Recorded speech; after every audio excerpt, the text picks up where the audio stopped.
स्वागत है आप सबका एक बार फिर से। Welcome you all. तो थ्योरी पढ़ना यूजीसी नेट पेपर 1 में बहुत ही आसान है, लेकिन अगर उसके पीवाईक्यूज़ या एमसीक्यूज़ को प्रैक्टिस नहीं किया जाएगा तो हो सकता है कि टारगेट बेस्ड एमसीक्यू आने पर हम उसके सॉल्यूशंस को ना समझ पाएँ, क्योंकि ऑप्शंस में ही वो थोड़ा सा यूजीसी या एनटीए खेल खेलता है।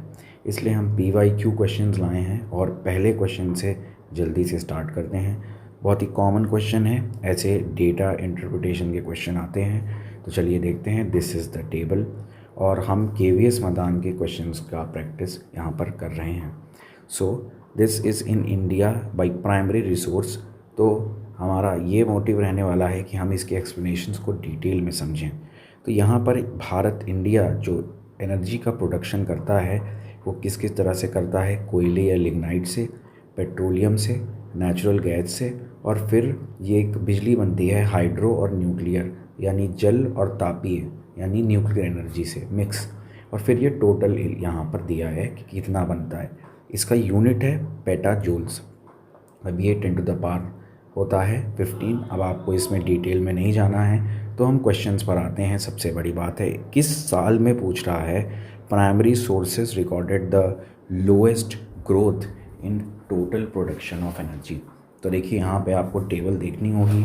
सिंपल है, टेबल में कोल लिग्नाइट सोर्स है, क्रूड पेट्रोलियम सोर्स है। सोर्स यानी स्रोत ये हैं ऊपर, तो आपको आंसर बताना होगा। तो इस हिसाब से अगर आप देखेंगे कि सबसे कम किसने किया है किस साल में, तो आप देखेंगे टोटल सबसे कम यहाँ पर है 14,868 और 14,868 है 2006 से 2007।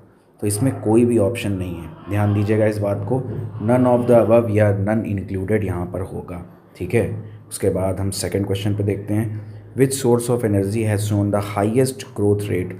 तो 2006 से 7 और 2010 से 11 के बीच, यानी यहाँ से यहाँ पूरे के बीच सबसे ज़्यादा एनर्जी किसने प्रोड्यूस की है। तो अगर आप देखेंगे कोल का सबसे ज़्यादा है 8,000 9,000। तो यही सबसे फर्स्ट आंसर ही हमारा सही है, coal and lignite. Which of the following primary sources of energy has recorded the highest growth in production in 2008 and 9? So in 2008 and 9 सबसे ज़्यादा किसने किया है? अगेन कोल एंड लिग्नाइट ने किया है। अब देख सकते हैं इसने किया है 8476, क्रूड ने किया है 1403, नेचुरल गैस ने 1265 और हाइड्रो और न्यूक्लियर ने 5133। इसमें सबसे ज़्यादा क्या है? 8476। इसीलिए कोल और लिग्नाइट सही आंसर है। अगले क्वेश्चन पे आते हैं, थोड़ा सा ट्रिकी है।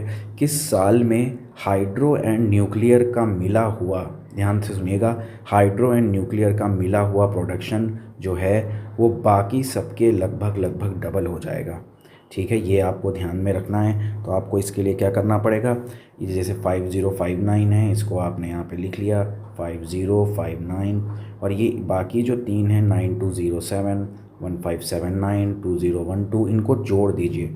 तो जब इसको आप डबल करेंगे तो लगभग वो आना चाहिए। तो थोड़ा सा आपको इसमें सॉल्व करना पड़ेगा, और जब इस हिसाब से आप देखेंगे तो आंसर आएगा C 2008 टू 2009।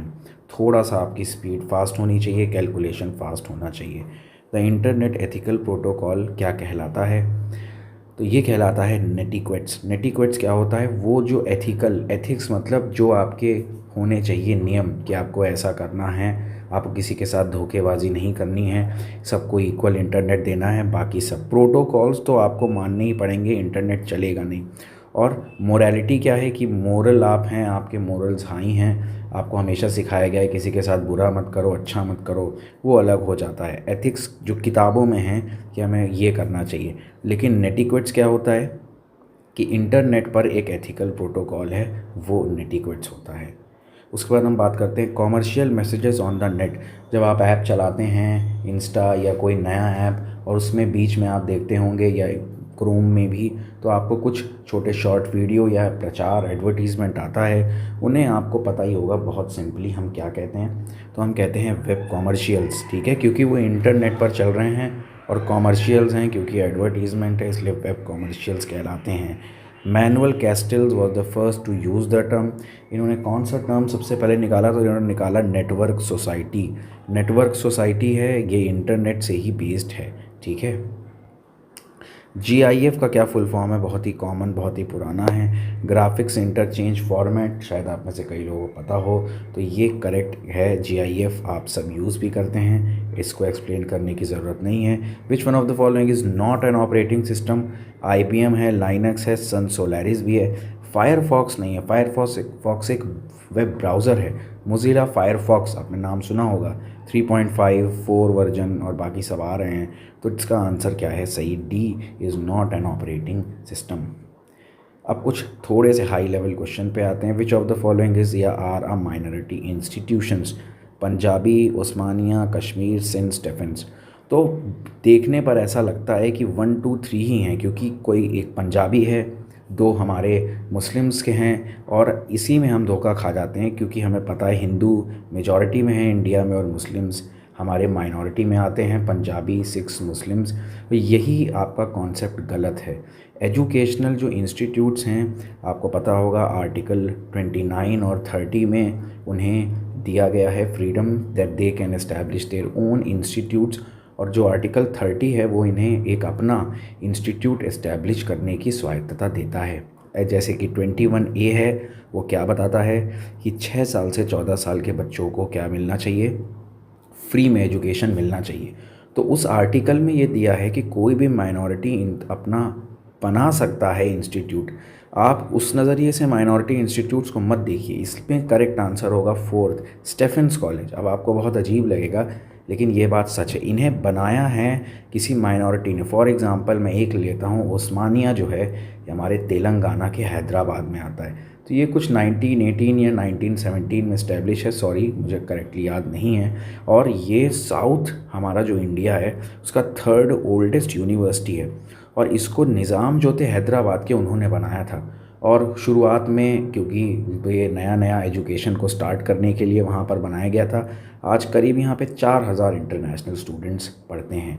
तो ये माइनॉरिटी क्यों है? क्योंकि इसको इस्टेब्लिश किया था एक माइनॉरिटी व्यक्ति, सोसाइटी या कमिटी ने। तो इसको आंसर को बहुत डिटेल में समझिए। अब बात करते हैं which of the following statements are correct about the National Advisory Council. तो इसमें नेशनल एडवाइजरी काउंसिल में क्या सही होगा, ये आपको देखना होगा। इसके लिए आंसर जो है हमारा वो है सही 3rd and 4th, यानी it facilitates constant interaction with the leaders, और ये जो है पॉलिसी और लेजिस्लेटिव इनपुट गवर्नमेंट को देता है।